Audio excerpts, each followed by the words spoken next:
he had this very strong push. In our ecosystem, we talk a lot about like catalytic action. Welcome to the Third Derivative mission log. This is the process where we're documenting as we go the world's largest climate tech accelerator.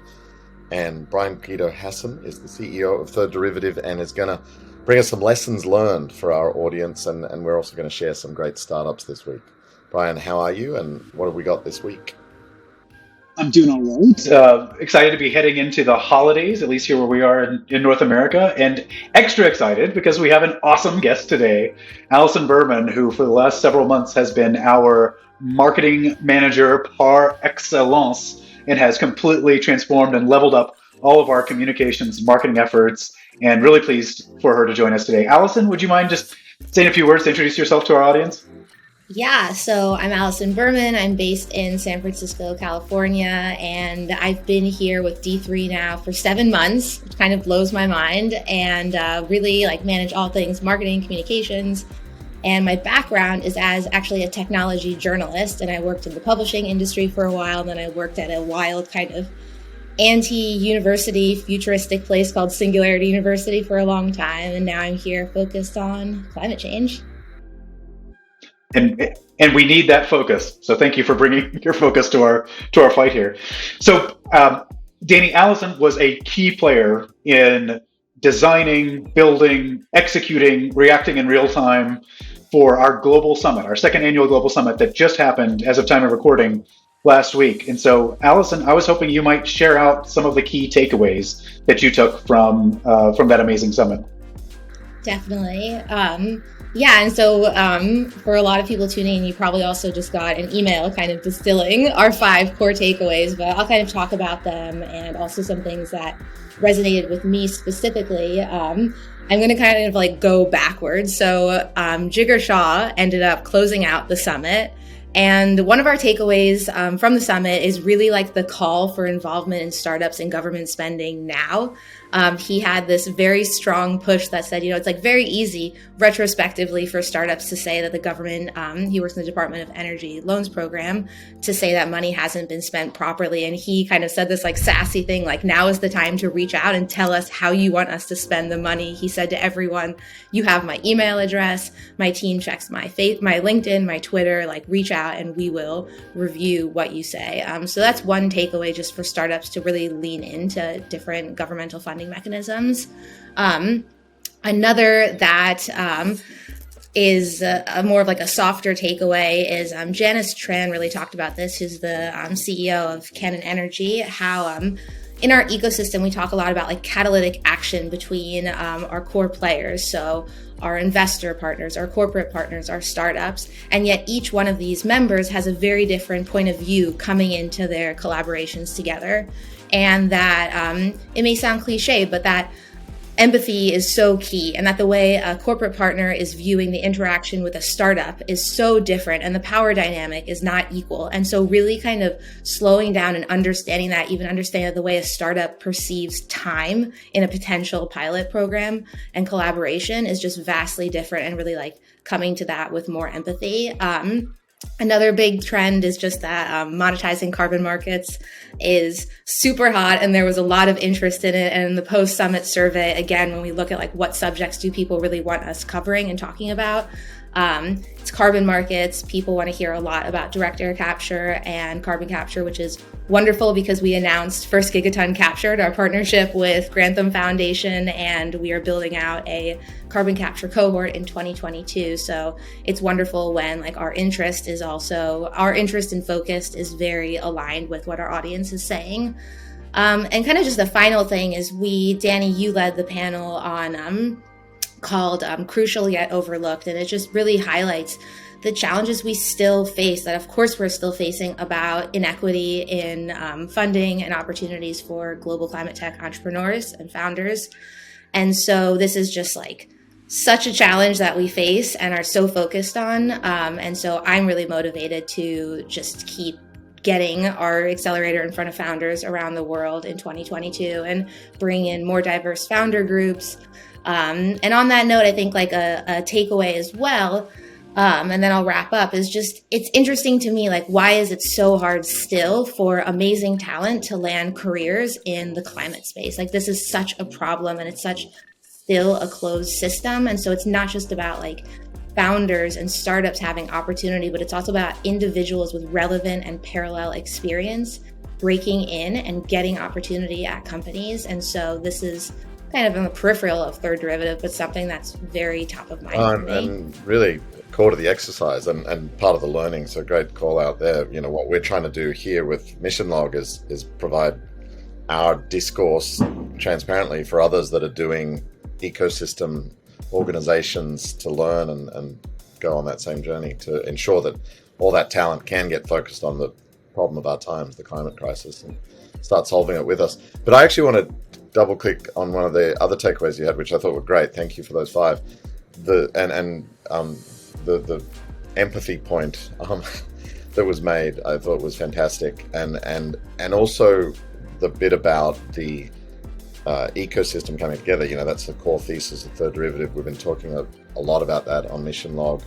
And really the summit as an event is sort of the pinnacle of that experience. Like, you're bringing together the stakeholders in a hot pot for a couple days, as it was in this case. And, you know, event organizing is sort of de rigueur for energy entrepreneur support organizations to organize. But what about our summit and the way you facilitated and ran it worked better? Or, you know, what can we pull out that was good in that thesis, how you facilitated the summit?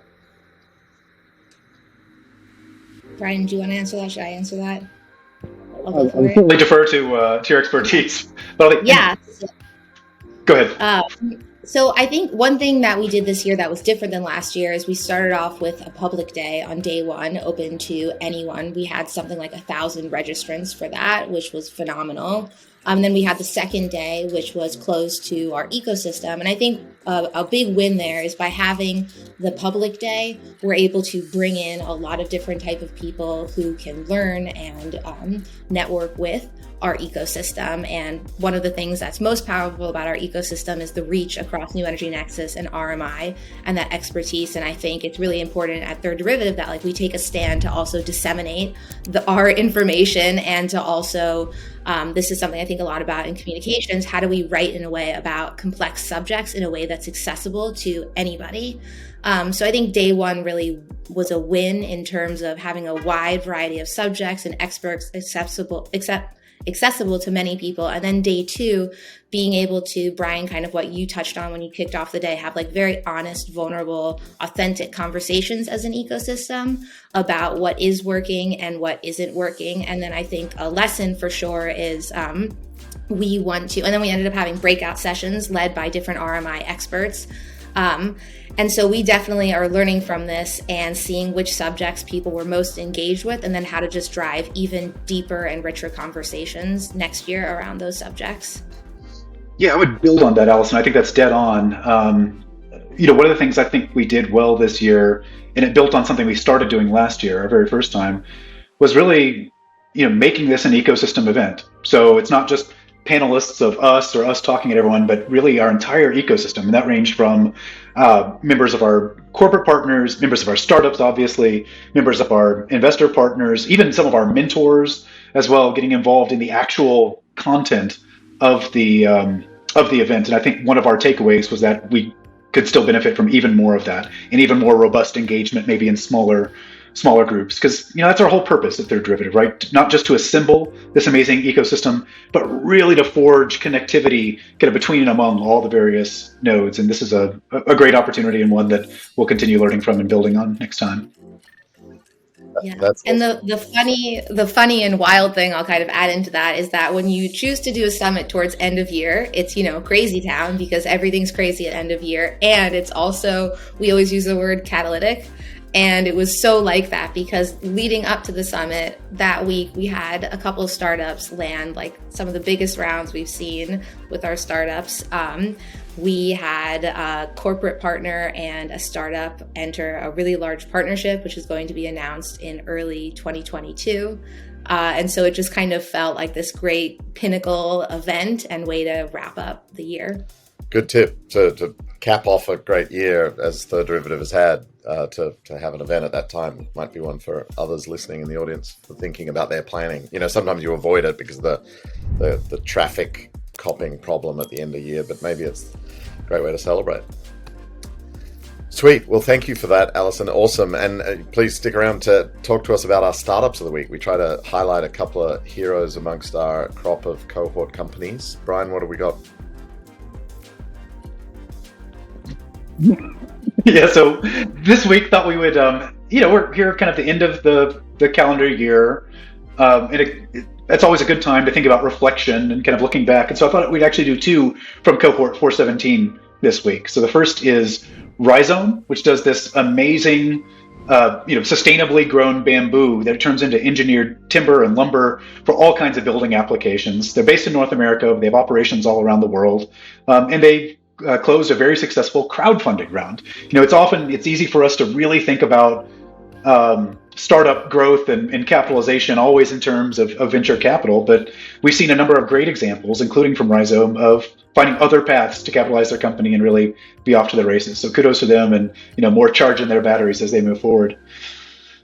Next startup, or second startup, let's head maybe other side of the world and head to India and look at LoadExx. Really cool startup that's providing light electric vehicles for last mile logistics throughout India. And they were doing a bunch of aggregation of these vehicles into fleet management so that there are economies of scale and optimization. But really cool startup tackling a really significant challenge in one of the fastest growing parts of the world. And that last mile delivery in India, that's got to be a gobsmackingly large vehicle miles traveled thing to substitute dirty energy with clean, right? That's exactly right. And so, of course, impacts not just on greenhouse gas emissions, but impacts on air quality, on traffic congestion, et cetera, all kinds of positive impacts. And yeah, it's definitely above my pay grade to know exactly how many zeros are attached to the number of what is being displaced there, but it's incredibly impactful. It's gobsmacking. Yeah. Gobsmacking, I think, is the technical jargon. Yeah. Well, we'll put links below to those companies, and also love to find out more about that crowdfunding exercise for the entrepreneurs out there that watch Mission Log.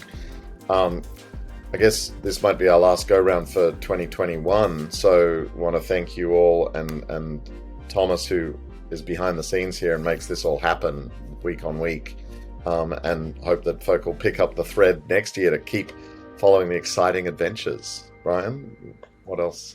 I just say, if you like seeing our faces, follow us on YouTube, hit that like, subscribe, and throw some comments in about what you think we should be learning about executing global virtual summits with all of our entire partner ecosystem. If you more accurately think that we have faces made for radio, then follow us on your or subscribe to us on your podcast platform of choice. We will be around. We'll try to take a little bit of time over the holidays here to recharge our batteries, but we will be back at it in calendar year 2022. Lots of lessons learned, only coming faster and more furiously. Wish everyone safe and happy holidays, and we'll see you on the other side. I don't know what that means, actually.